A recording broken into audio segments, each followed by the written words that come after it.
म्हणजे काल मला उस्मानाबाद आणि सोलापूर जिथं अतिवृष्टीने नुकसान झालं त्या भागातल्या शेतकऱ्यांनी जाहीर केलं की आम्ही पहिला हप्ता दिला. अतिवृष्टी 2 वेळेला झाली. एकदा एप्रिलमध्ये झाली आणि दुसरी ऑक्टोबरला, सगळ्यांना नाही.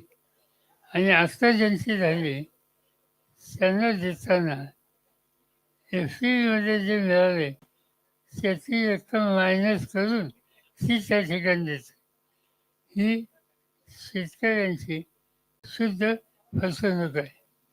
आणि हा प्रश्न फक्त उस्मानाबाद किंवा सोलापूर असा नाही, तो मराठवाड्यात आहे, तो विदर्भात अमरावती डिव्हिजन या भागात आहे, सोलापूर सातारा याही भागात आहे. आणि सरकारने घोषणा केल्या पण प्रत्यक्ष कृती ही पुरेशी नाही. कापसाची काय स्थिती आहे, बाकीचं अन्नधान्य किती घ्यायचं याचं लिमिटेशन का, कापूस इतकाच घेऊ, सोयाबीन इतकाच घेऊ, हे सगळं धोरण जे आहे तर ते धोरण शेती आणि शेतकरी याच्या उत्तराखत नाही.